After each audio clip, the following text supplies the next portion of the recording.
Na verdade, nós vamos falar de economia. Até pouco tempo atrás, você acompanhava que os juros, por exemplo, do cartão de crédito chegava até 430% ao ano.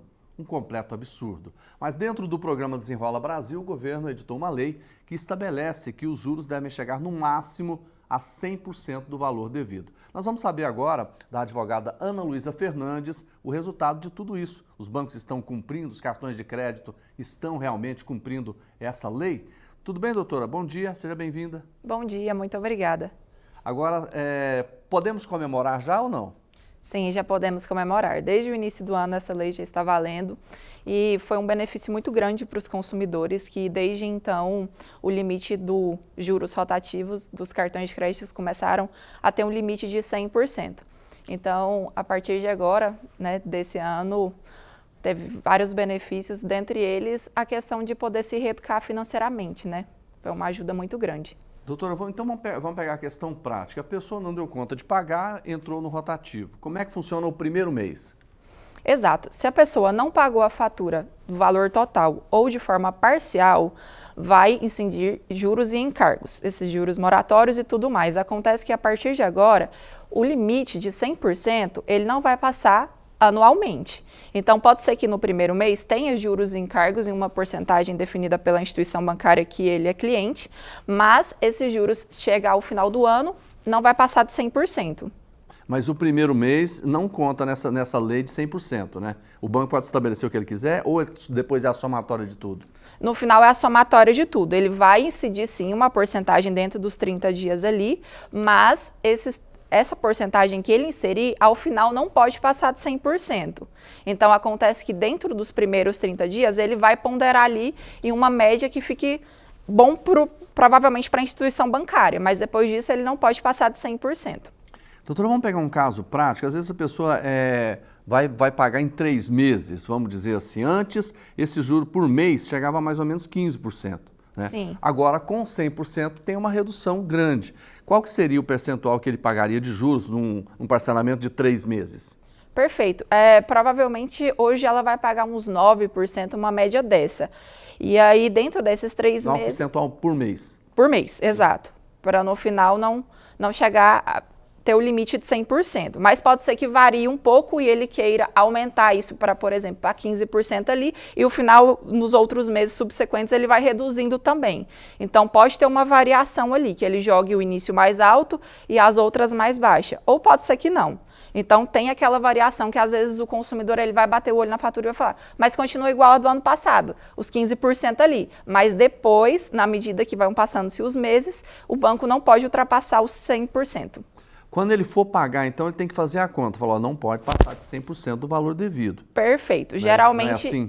Eles fazem essa mesclagem. Então, um mês ele joga mais alto, no outro ele joga mais baixo. E assim ele vai fazendo esse cálculo para, nos 12 meses, conseguir abater o 100%. Os cartões estão respeitando isso, doutora? Sim, as instituições bancárias elas são obrigadas a respeitar. Inclusive, isso é um direito do consumidor.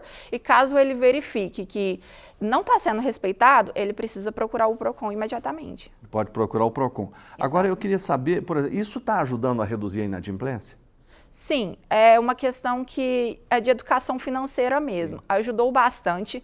Antigamente eram muito alto. Hoje é só alto, podemos dizer assim. Mas, de toda forma, o ideal é que o consumidor ele pague o valor integral da dívida dele, para não poder entrar nesse efeito bola de neve de paga o mínimo e depois, no outro mês, entra em financiamento. Então, querendo ou não, o ideal é que a pessoa sempre...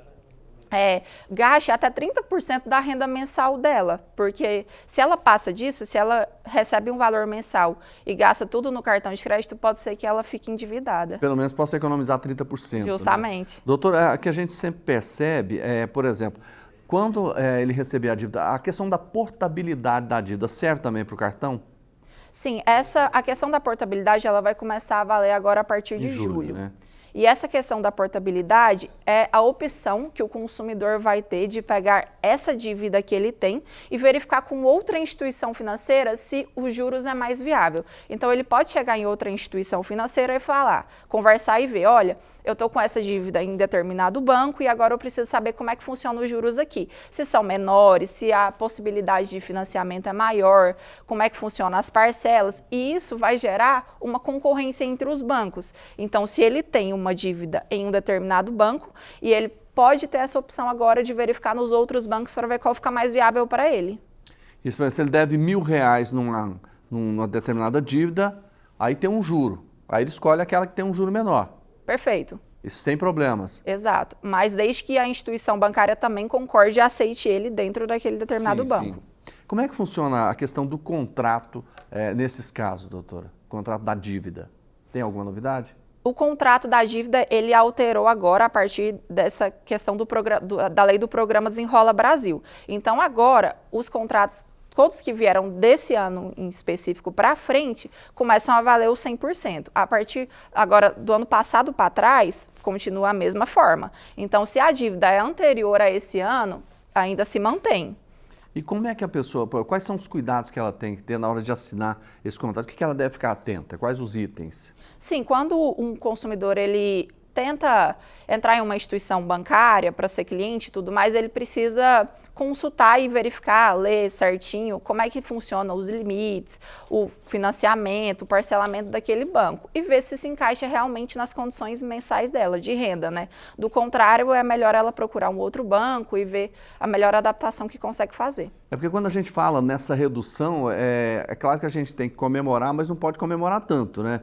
Porque se a gente fizer uma conta aí, a poupança hoje está pagando 0,5% de juro ao mês, não é isso? Sim. Quer dizer, nós com essa redução ainda vamos pagar 9%, né? 9%. Exato. É. Quer dizer, uma diferença monstruosa. É muito diferente e, assim, é um avanço que a gente tem, mas provavelmente a gente ainda vai precisar melhorar muito, porque, querendo ou não, continua sendo bem alto. E esses encargos, esses juros, querendo ou não, eles endividam muito as pessoas, né? Fica aquela dependência financeira do banco que não acaba nunca.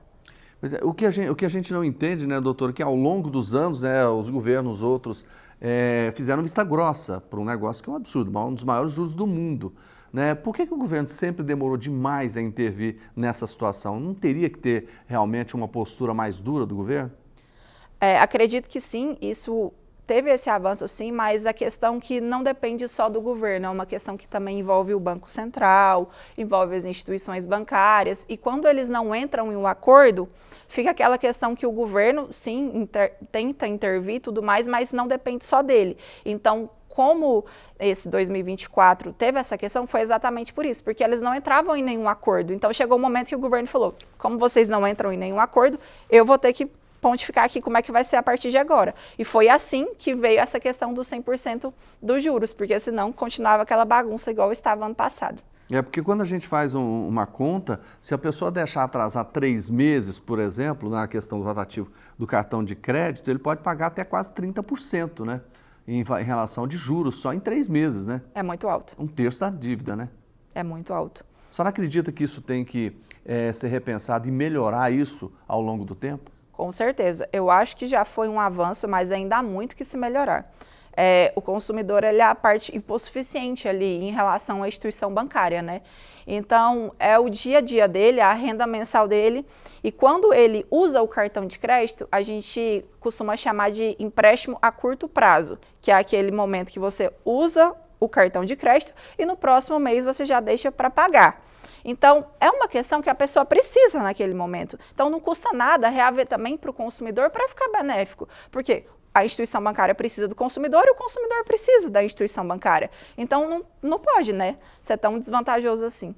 Tá, agora o certo é a pessoa se reeducar, né, doutora? Justamente, é a melhor saída, tentar pagar sempre no débito, caso não consiga não ultrapassar os 30% ali da sua renda, é a melhor saída, com certeza. Porque hoje a gente percebe, né, que o brasileiro deve muito, né? Aliás, muita gente deve. Muita. Essa é uma questão muito recorrente e às vezes a gente pensa que é só alguns que usam, mas a grande maioria da população, assim, estão todos muito reféns do cartão de crédito, muito mesmo. Tá certo. Hoje é fácil demais, né? Você não precisa nem pedir, eles mandam na sua casa, né? Exato, agora digital, você não precisa, já faz o contrato ali de forma virtual, já coloca o rosto, não precisa mais nem comparecer na instituição bancária para poder assinar igual antigamente. Porque, antigamente você tinha que correr atrás, tinha um maior trabalho para conseguir um empréstimo, um cartão. Hoje não, eles estão ligando para você oferecendo empréstimo em valores altos, né? Hoje você não tem dificuldade, ou seja, a possibilidade da pessoa ficar devendo é muito grande. É muito grande. Hoje chega até no e-mail das pessoas, né? Consignado para poder fazer disponível, cartão de crédito disponível, começa a instigar a pessoa a falar, nossa, não preciso mais, vou procurar aqui, vamos ver o que eu tenho de benefício. O aposentado que o diga, né? O aposentado que o diga. Tá certo. Doutora Ana Luísa Fernandes, muito obrigado pela participação da senhora aqui com a gente, explicando, né, para a população todas essas alterações aí que vêm em favor do consumidor, do brasileiro, mas precisa melhorar. Obrigado mais uma vez. Eu quem agradeço. Um bom dia a todos.